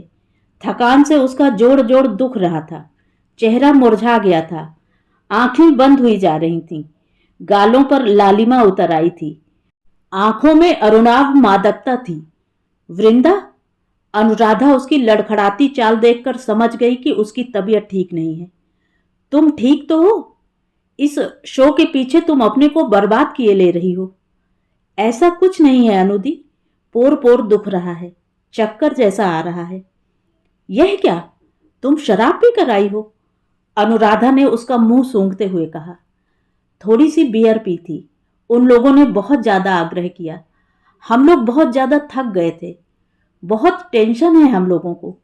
यह शो सक्सेसफुल जाना चाहिए, वरना एजेंसी भी बैठ जाएगी। मैंने तो बहुत मना किया था, मगर तड़ाक तड़ाक चांटे पड़े उसके गालों पर। स्तब्ध रह गई वृंदा। उसके मुंह से लंबी आह निकली। वह जहां खड़ी थी वहीं खड़ी रह गई, जड़वत। अनुराधा गुस्से से कांपती हुई दांत पीस रही थी। टप टप आंसू टपक रहे थे। उसका चश्मा नाक पर खिसक आया था। क्या बात है? काहे की आवाज आई? मां दौड़ कर आई। कुछ नहीं, अनुराधा ने बात टाल दी। सो जाओ, जाओ। कहती हूं टाइम से घर लौट आया करो। थक गई है। अनुराधा इशारा कर रही थी कि वृंदा को रजाई के भीतर छिप जाना चाहिए, वरना दादी या पापा के आने पर तूफान खड़ा हो जाएगा। वृंदा ने रजाई के भीतर मुंह छिपा लिया, मगर उसकी सिसकियां रजाई के ऊपर तक दिखाई दे रही थीं। पूरी देह रुलाई के कारण हिल रही थी। अनुराधा ने गुस्से में ही खाने की थाली टेबल पर रखी और जोर से बोली, परसों शो है, खाना नहीं खाओगी तो चेहरा मुरझा जाएगा। अनुराधा दुखी थी और वृंदा के लिए चिंतित भी। उसने वृंदा को कितना समझाया था कि कोई ऐसा काम मत करना जिससे उसके रास्ते में कांटे बिछ जाएं, और पापा तथा दादी को कहने को हो जाए कि जरा सी आजादी मिली तो यह सब करने लगी। अनुराधा जानती थी वृंदा एक बार किसी के साथ जुड़ गई तो उसे उस व्यक्ति से अलग करना असंभव होगा, इसीलिए वह चिंतित थी। वृंदा अगर किसी गलत व्यक्ति के साथ जुड़ गई तो एक खूबसूरत जीवन बुरे सपने में न बदल जाए। वृंदा की सिसकियां अब तक सुनाई दे रही थीं। अनुराधा का मन कर रहा था उसको गोदी में उठाकर पुचकार ले, मगर यही वक्त है जब उसकी गलत बातों का विरोध करके उसे सही रास्ता दिखा सकती है, वरना शराब, सिगरेट और दोस्तों के चक्कर में पड़कर बर्बाद हो जाएगी। अनुराधा रात भर इसी चिंता में सो न सकी। उसे बुरा भी लग रहा था। ठीक है, अपने मन की करो। अब हरीश और पवन तुम्हारे ज्यादा करीब हैं, शुभ चिंतक हैं, करो उन पर विश्वास। मैं जिन बातों पर रोकती टोकती और डांटती हूं, वे लोग निश्चय ही उन्हीं बातों पर तुम्हें फुसलाते होंगे, ललचाते होंगे। तुम नहीं जानती कि वे लोग अपनी महत्वाकांक्षाएं तुम्हारे माध्यम से पूरी करना चाहते हैं। शो के दिन वृंदा ने कहा, अनुदी, आज तुम मेरे साथ पूरे समय रहोगी, रहोगी ना? सॉरी, कहते कहते वृंदा की आंखें छलक आईं। मैं अधर में खड़ी हूं अनुदी, समझ रही हो ना? अनुराधा क्षुब्ध थी, बहुत कुछ कहना चाहती थी, लेकिन संयत होकर बोली, तुमने तो इस प्रतिस्पर्धा को ऐसे बना लिया है जैसे इसकी असफलता जीवन के सारे रास्ते बंद कर देगी। सोचो, कितनी लड़कियां ऐसे जीवन का सपना देखती हैं। बाकी लोगों का जीवन क्या जीवन नहीं होता? इसे जीवन मरण का प्रश्न मत बनाओ। भाग लेना ही है तो खेल भावना का परिचय दो। मेरे जीवन की सीमा रेखा तो यही है अनुदी।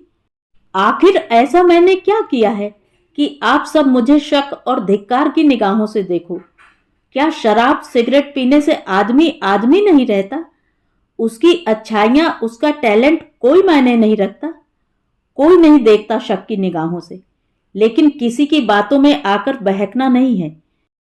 कल बियर पिलाई थी, आज शराब पिलाएंगे। किसी के व्यक्तित्व या बात को इतना डोमिनेट मत होने दो कि तुम्हारी स्वयं की आइडेंटिटी खो जाए। तुम्हें अपना करियर बनाना है या नहीं? तुम कुछ पाना चाहती हो तो यह तभी संभव है जब तुम आत्मानुशासन का महत्व समझो। आत्मविश्वास और नशे की चमक में अंतर होता है वृंदा। जीवन का पथ दलदल में बदल जाए, ऐसा काम क्यों करना? अनुराधा उसके बालों में उंगलियां फेरते हुए धीमे धीमे बोल रही थी, और वृंदा सोच रही थी, पता नहीं इतने भाव प्रधान और खूबसूरत शब्दों की अनुभूति मुझे क्यों नहीं होती। कहने और जीने में फर्क होता है क्या? इसलिए अनुदी की बातों में मुझे सच्चाई क्यों नजर नहीं आती? क्यों लगता है कि ये सारी बातें अनुदी मुझे बहकाने के लिए कह रही हैं? अप्रतीति का बोध क्यों होता है? वह तैयार हो रही थी कि दादी के कमरे में अजीब सी आवाजें सुनाई दी। जाकर देखा तो पाया दादी जमीन पर लुढ़की पड़ी हैं। पापा, पापा! वह वहीं से चिल्लाई। दादी को क्या हो गया है? घर में अफरा तफरी मच गई। Phone, doctor, ambulance. एम्बुलेंस में पापा की गोद में लेटी दादी का चेहरा नीला दिख रहा था, होंठ सिकुड़े हुए। अस्पताल वाले दादी को तुरंत आईसीयू में ले गए। बाहर खड़ी वृंदा ने अनुराधा से कातर स्वर में कहा, ओ गॉड, आज ही होना था। अब वृंदा को अपने पांव के नीचे से जमीन खिसकती लग रही थी। अब नहीं जा पाऊंगी मैं। बेसाख्ता उसके मुंह से रुलाई फूट पड़ी। अनुराधा ने उसके कंधों को थपथपाया। कुछ नहीं होगा, तुम जाओ, मैं बाद में आ जाऊंगी। पापा क्या सोचेंगे? मैं संभाल लूंगी, पहले दादी के बारे में न्यूज मिल जाए। उसने आंसुओं को पोंछा। कंधे पर थैला लटकाए घूम रही थी तड़पती हुई, लेकिन उसका मन दादी में था।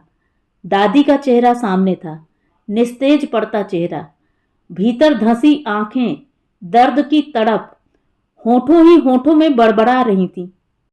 पापा ने बाहर आकर बताया, दादी को हार्ट अटैक हो गया है। दोनों बहनें दादी को देखने आईसीयू में गईं।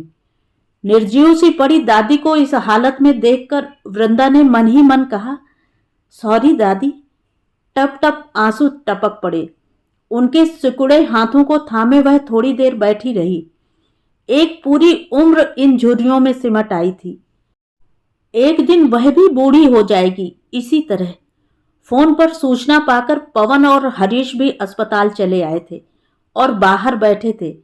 वे वृंदा को छोड़ना नहीं चाहते थे, पर उसके मन में सहानुभूति भी बनाए रखना चाहते थे। वृंदा सोच रही थी, एक जीवन अस्ताचल की ओर जा रहा है और दूसरा सूर्योदय की ओर।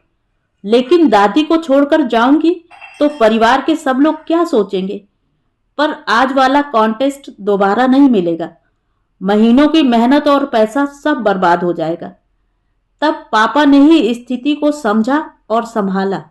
अनुराधा से बोले, अनु, वृंदा को ले जा, इसका कॉन्टेस्ट में जाना जरूरी है, यहां हम संभाल लेंगे। इंद्रधनुषी रोशनियों के बीच वह खड़ी थी पर्दे के पीछे। तीसरा राउंड चल रहा था। तब पड़ोसी का एक लड़का दौड़ा दौड़ा आया, अनुराधा को पूछ रहा था। दादी नहीं रही।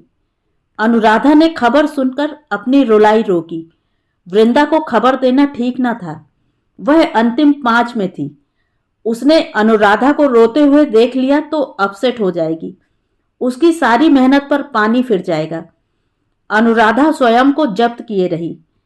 हम वृंदा को लेकर पहुंच जाएंगे, तुम चाहो तो चली जाओ, पवन ने कहा। नहीं, मैं उसे छोड़कर नहीं जाऊंगी। अंतिम दौर चल रहा था। वृंदा की धड़कनें देह की संगमरमरी दीवारों को तोड़कर बाहर आ जाना चाहती थीं। कितने प्रश्न, कितने उत्तर, कितने चेहरे, उनकी उदीप्त निगाहें। और उस तूफान के शोर में उसने सुना, मिस वृंदा, मिस इंटरसिटी। उधर अनुराधा ने फिर अपने आंसू पोंछे। अस्पताल से दादी का शव घर ले जाया जा रहा होगा। अंतिम क्षणों में दादी ने अपनी अधमुंदी आंखों से उन दोनों को तलाशा होगा। अनु और वृंदा वहां नहीं थी। क्या सोचा होगा दादी ने? वृंदा को याद नहीं कि वह किस तरह मुस्कुरा रही थी। अनुराधा का रुआंसा चेहरा वह एक झलक मात्र देख पाई थी। पवन उसकी कमर में हाथ डालकर उसे पत्रकारों, कैमरामैन और फोटोग्राफरों से बचाता हुआ अंदर ला रहा था। उसने वृंदा का हाथ चूमा और अपने आगोश में समेट लिया। लौटते हुए अनुराधा खामोश थी, बावजूद गले लगाने के। अनु दी, आप पवन की हरकत से नाराज हैं? वह दिल का बुरा नहीं है, इमोशनल ज्यादा है, स्वयं को रोक नहीं पाता है।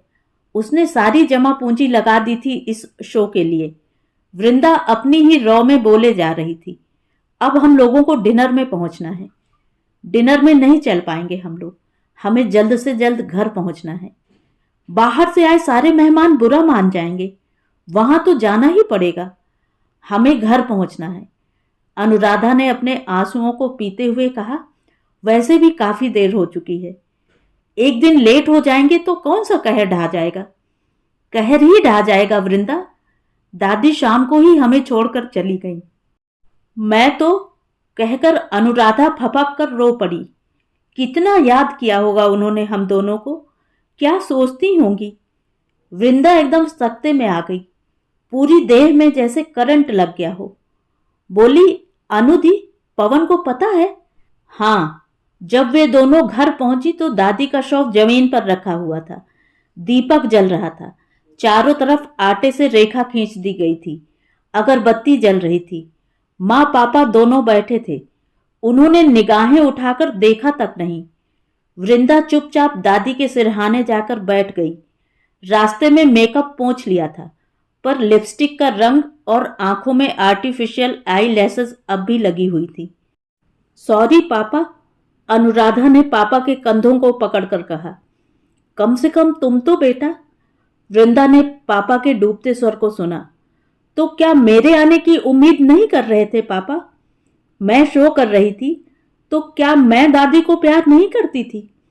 हमारे कामों से, हमारे पहनावे से, उनके परिणामों से किसी भी व्यक्ति के प्रति प्रेम और आत्मीयता को क्यों देखा जाता है? विरोध करती थी दादी, मैं भी बात नहीं मानती थी उनकी, पर इसका मतलब यह तो नहीं है कि मैं दादी को प्यार नहीं करती थी। वह मन ही मन क्षोभ से भरी जा रही थी। अपने तई मिल रही उपेक्षा उससे सहन नहीं हो रही थी। पापा, मैंने जानबूझकर ऐसा नहीं किया। जैसे ही खबर लगी हम लोग, अनुराधा सफाई दे रही थी, पर अब इन बातों का कोई अर्थ नहीं रह गया था। उस रात वृंदा को अपनी कामयाबी पर खुश होना चाहिए था, मगर मातम छा गया था, बाहर से लेकर भीतर तक। उसे लगा उसकी देह रबड़ की तरह खींच रही है। जाकर मुंह धो लो, मां ने धीमी आवाज में कहा। उसने शीशे के सामने जाकर चेहरा साफ किया, पर यह क्या? वहां दादी का नीला चेहरा दिखाई दे रहा था। उसने शीशे को रगड़कर साफ किया। उस पर तरह तरह के दाग धब्बे लगे थे, लेकिन जैसे जैसे वह पोंछती जा रही थी, शीशे का रंग फीका पड़ता जा रहा था। बिस्तर पर औंधी पड़ी तो सब कुछ घूमता हुआ दिखाई दिया। स्टेज, रोशनी, भीड़, हंसी, तालियां, सुनसान रोड पर उन दोनों की खामोशी, घर में दादी का शव, शव, शव। उसने ठंडे पानी के छींटे चेहरे पर मारे। सिर पर पता नहीं कितनी देर तक ठंडे पानी की धार बहाती रही। जब वह नीचे पहुंची, सुबह के 4 बज रहे थे। सघन नीरवता छाई थी घर में। थके रोए और व्यथित माँ बाप अर्ध निद्रा में जमीन पर पड़े थे, और बीच में दादी चिर निद्रा में लीन पड़ी थी। उसने कसकर दुपट्टे से सिर बांधा। लग रहा था पीछे से कुछ धसकता जा रहा है। मृत्यु के बाद का जीवन अपनी गति से प्रारंभ हो चुका था। सभी लोग जीवन की मुख्य धारा से जुड़कर अपने जीवन कर्म में वापस लौटना चाह रहे थे। समय गुजरता जा रहा था और मिस इंडिया कॉन्टेस्ट के कुछ ही महीने शेष बचे थे। कॉलेज छूट गया था वृंदा का।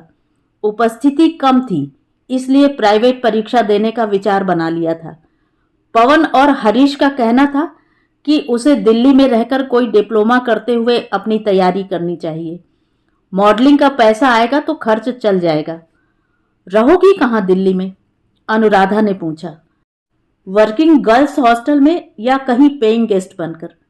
पवन के कई दोस्त हैं वहां, वह कोई ना कोई व्यवस्था करवा ही देगा। लेकिन क्या गारंटी है कि जाते ही एड या मॉडलिंग का काम मिल जाएगा? कोई पार्ट टाइम जॉब कर लूंगी। पहचान होने के बाद काम मिलने में आसानी होती है। महानगरीय जीवन देखने समझने को मिलेगा। अनुदी, एक बार तो इस कॉन्टेस्ट में भाग लेना ही है।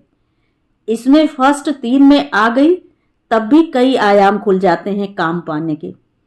एक ऐसी जगह जहां हमारा अपना कोई नहीं है, परिवार की असहमति के बाद भी तुम जाओगी। यही एक मौका है अनुदी। अभी दादी को गुजरे 2 माह भी नहीं हुए हैं। अनुदी, मैं समझती हूं, क्या वे मेरी दादी नहीं थी? मुझे दुख नहीं है, लेकिन क्या उनकी मृत्यु से मेरे जीवन की गति रुक जानी चाहिए? काम भले ही रुक जाए, मगर लाइफ तो चलती रहती है। नदी की तरह बहता है जीवन। क्या पापा ने अपना काम बंद किया? नहीं ना? पापा से पूछ लो। पूछना क्या है, मैं यहाँ करूंगी भी क्या? मेरे करियर के लिए क्या रह गया है यहाँ? पहले तो दादी मना करती थी तो सबको बहाना मिल जाता था, लेकिन अब घुट घुट कर जीने से अच्छा है अपने को छोड़ देना। जब ईश्वर ने बुद्धि और सुंदरता दी है तो क्यों ना उसका उपयोग किया जाए। कुछ दिन बाद यही शरीर अपना लावण्य खो देगा। तब दादी की खूबसूरती का अवसान देखा। एक जमाने में दादी की खूबसूरती के चर्चे हुआ करते थे। उन्हें देखने के लिए लोग कोने पर खड़े हो जाते थे। लेकिन बुढ़ापे में उफ, मैं एकदम प्रैक्टिकल हूं अनुदी। अभी तुमने देखा क्या है जो ऐसी बातें करने लगी हो? बड़े लोगों की सी बातें। हमने कुछ नहीं देखा, यह सच है, पर जब तक बाहर नहीं निकलेंगे तब तक क्या जानेंगे। इन दीवारों के बाहर का संसार देखना चाहिए। सोचकर तरस कर रह जाने से कुछ नहीं मिलेगा।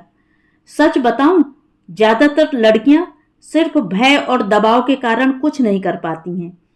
मुझे तो हंसी आती है कि लोग समाज के नाम पर पूरी तरह से कुचले हुए प्राणी होने का रोना रोते रहते हैं। असल चीज है सपने देखना और उन्हें साकार करने का हौसला, चाहे किसी भी स्थिति में। अनुराधा समझ गई, वृंदा की उड़ान अब रुकने वाली नहीं। वह बड़ों की नकली भाषा बोलने लगी है। ठहरेगी तो घुट जाएगी। आकाश की ऊंचाइयों को छूना चाहती है।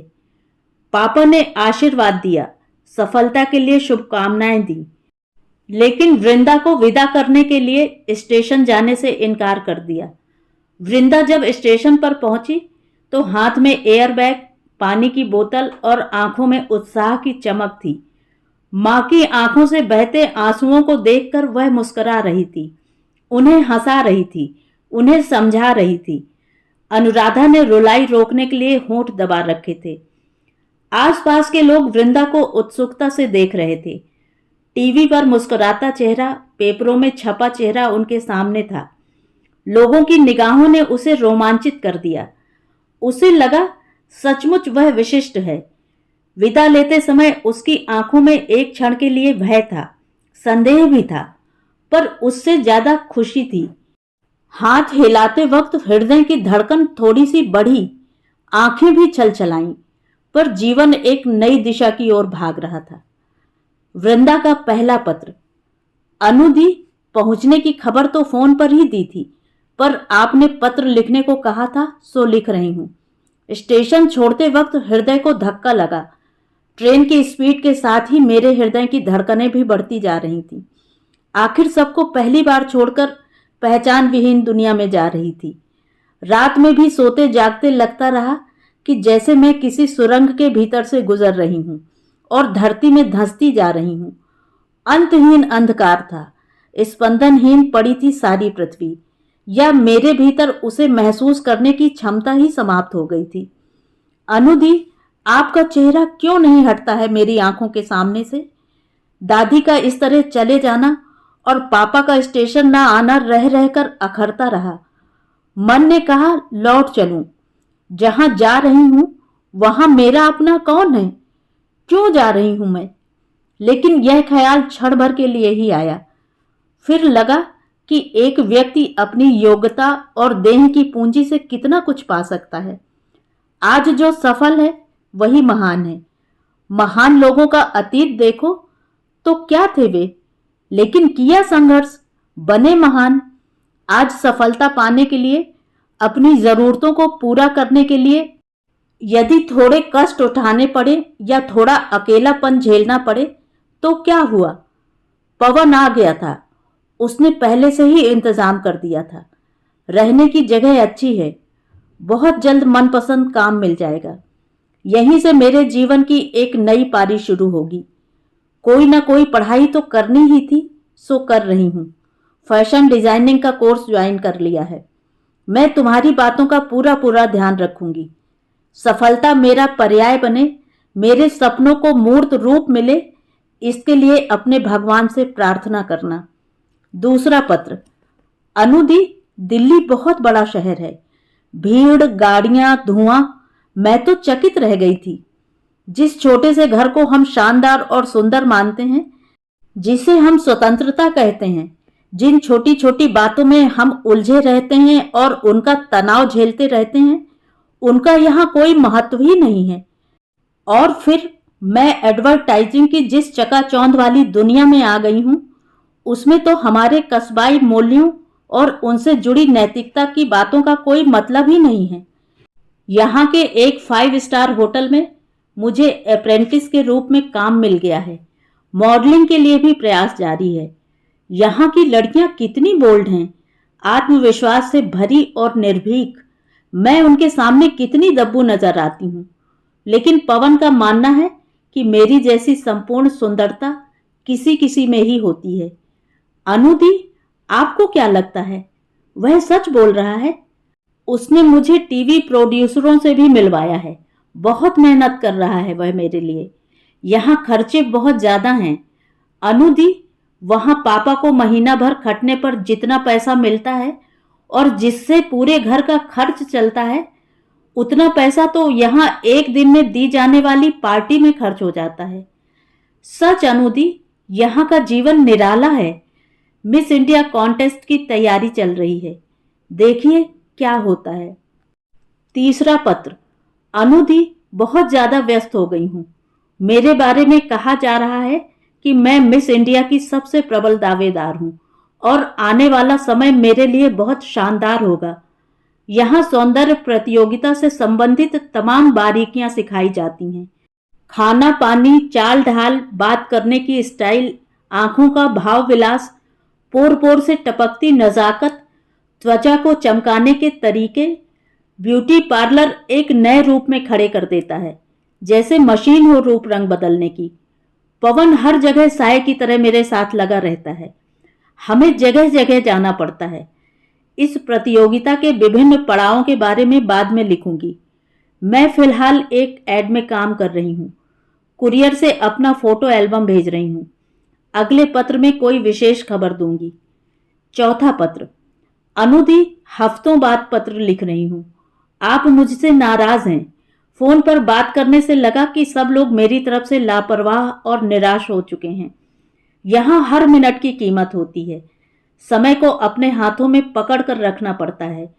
मॉडलिंग के लिए जगह जगह जाना पड़ता है। देर देर तक काम करना पड़ता है। ऊपर से तरह तरह की चिंताएं और तनाव। ईश्वर से प्रार्थना करना कि मैं सफल हो जाऊं। हरीश ने वहां जाकर मेरे बारे में आप लोगों से क्या क्या कहा है। हाँ, यह सच है कि मैं पवन के साथ रह रही हूं, लेकिन आपको इन बातों में अपना मन मलिन नहीं करना चाहिए। यहाँ ये सब सामान्य बातें हैं। हाँ, मैंने वह ऐड किया तो क्या हुआ? कौन पहचानता है मुझे? तब मेरे पास सोचने का वक्त नहीं था और पैसों की भी जरूरत थी। मैं हरीश के नखरे नहीं उठा सकती और पवन को नाराज नहीं कर सकती। हरीश अधिकार जताता है। उन दोनों के बीच की तकरार मुझे झेलनी पड़ती थी। मैं दोनों के बीच खड़ी थी। किसी एक को तो मुझे चुनना ही था। मैंने पवन को चुन लिया, इसलिए हरीश वहां जाकर ये सब बातें फैला रहा होगा। अनुदी, मैं सच कह रही हूं। आधी बातें उनमें से झूठी हैं। अब तो एक एक दिन मुश्किल से कट रहा है। लगता है समय कम है और काम ज्यादा। पांचवा पत्र। अनुदी, मिस इंडिया कॉन्टेस्ट का आंखों देखा हाल आपने टीवी पर देख लिया होगा। मेरे सपनों का रेशा रेशा बिखर गया। मैं हर मुकाबले में आगे थी, पर स्टेज पर आते ही पहले ही राउंड में बाहर हो गई। अनुदी, मैंने तो बेहिसाब मेहनत की थी। सवाल जवाब, डांस, स्विमिंग, पता नहीं कहाँ चूक हो गई मुझसे। काश आप होती तो देख पाती कि मैं कहाँ गलती कर रही हूँ। मैं अपनी इस असफलता से बुरी तरह टूट गई हूँ अनुदी। अधिक दिनों तक इस तनाव को नहीं झेल पाऊंगी। मैं पागल हो जाऊंगी। आप वहां एक रात मेरे बियर पीकर आने पर रात भर सो नहीं पाई थी, और यहां मैं उस रात शराब के नशे में पूरी तरह धुत होकर भी नहीं सो पाई। रोती रही, पवन भी रोया, लेकिन जब वह मुझे सांत्वना देने के लिए प्यार करने लगा तो लगा बलात्कार कर रहा है। आपको मुझसे नफरत हो गई होगी, लेकिन यहां बहुत से लोग इसी तरह रहते हैं।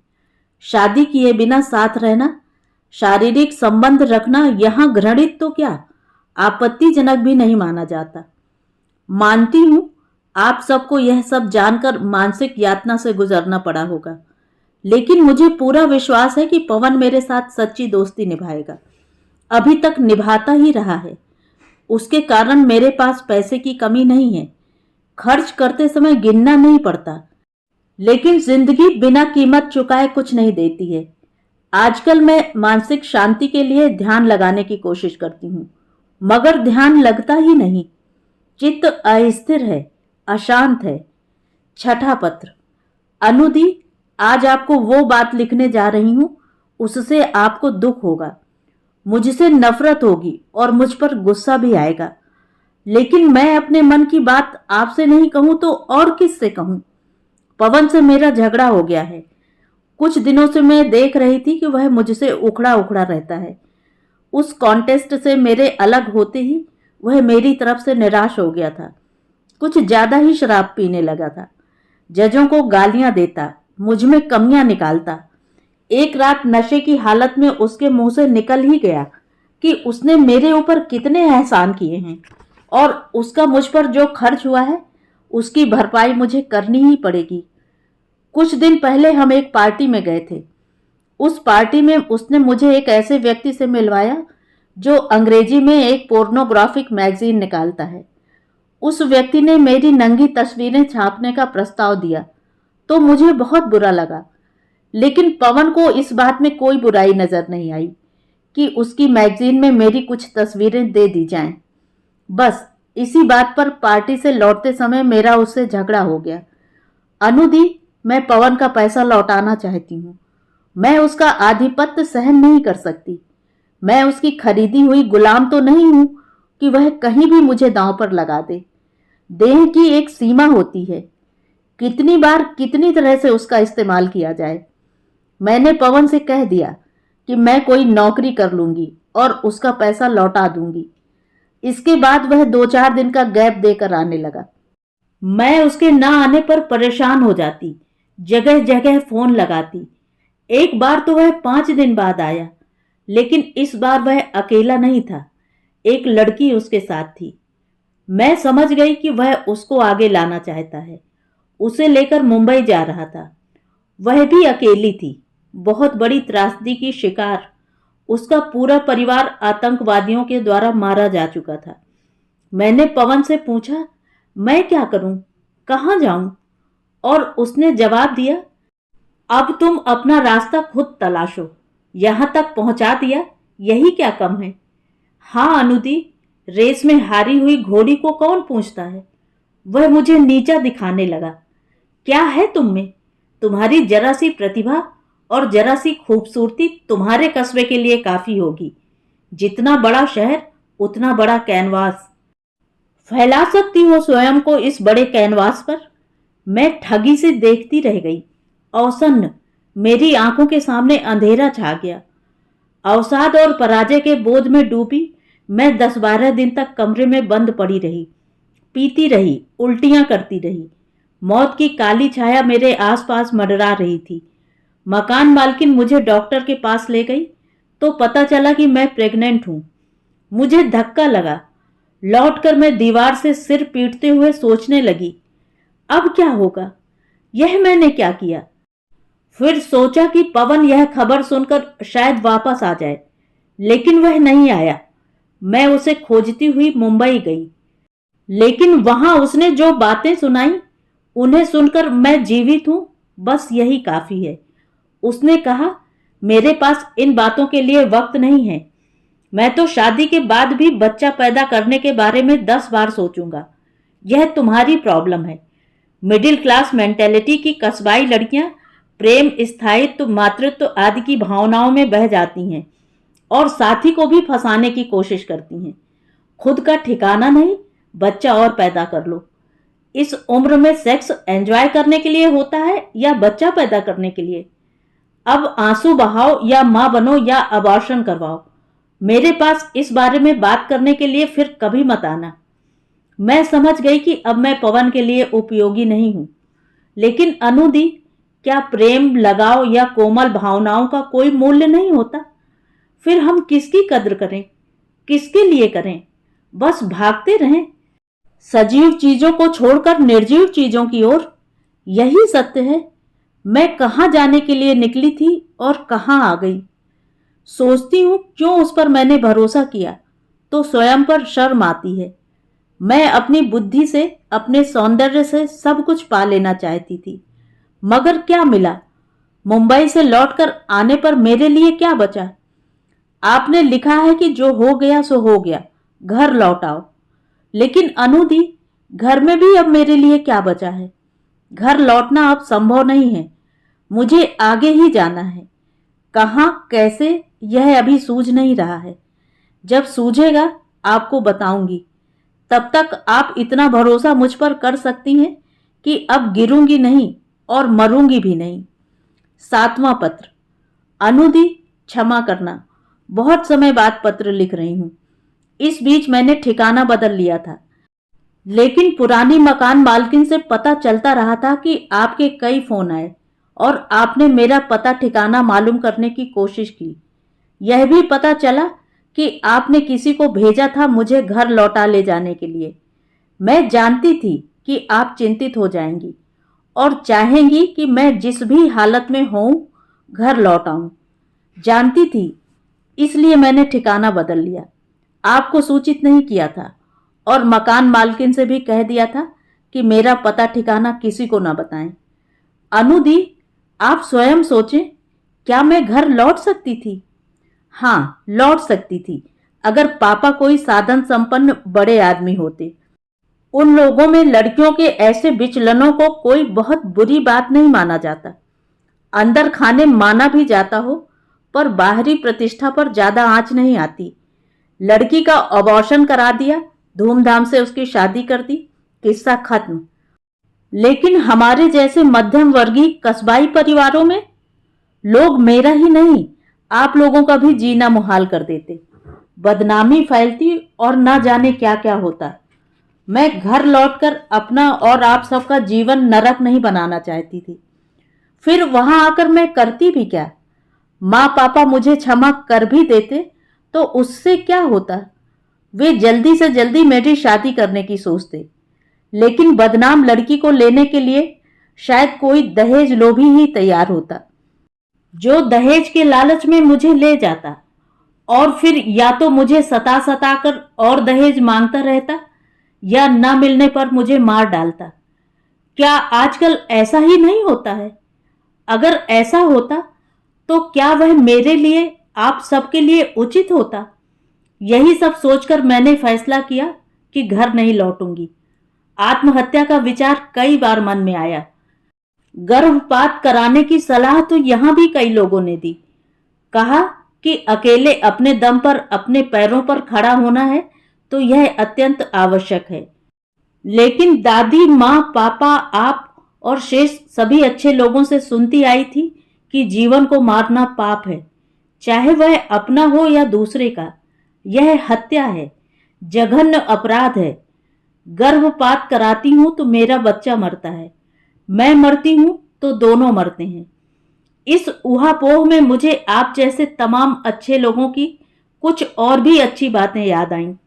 मसलन आप कहा करती थी, मेरी पहली सौंदर्य प्रतियोगिता के समय से ही, कि देह से परे भी कुछ होता है। मन, आत्मा, हृदय, भावनाएं।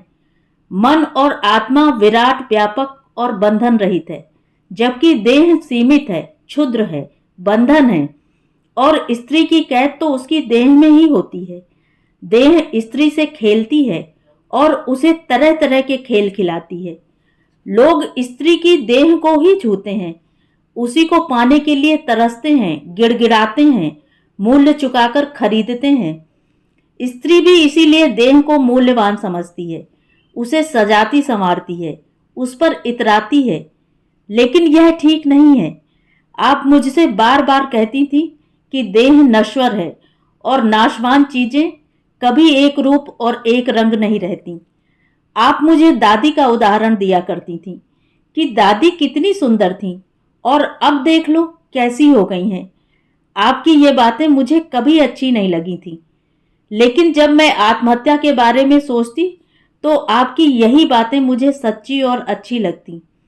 मैं इन बातों को याद करती और सोचती, देह का क्या, इसे तो एक दिन नष्ट होना ही है, तो अभी क्यों नहीं। लेकिन मेरे भीतर से कोई कहता, सच्ची और अच्छी बातें मनुष्य को मृत्यु की ओर ले जाने वाली होती हैं या जीवन में प्रवृत्त करने वाली, हत्या और आत्महत्या के लिए प्रेरित करने वाली, या मनुष्य को इनसे विरत करके अपना और दूसरों का जीवन बचाने के लिए प्रेरित करने वाली। अनुदी, शायद मैं छोटे मुंह बड़ी बात कर रही हूं, लेकिन मैंने अपने अनुभव से जाना है कि मन, आत्मा, हृदय और भावनाएं देह से परे नहीं, देह में ही और देह से ही हैं।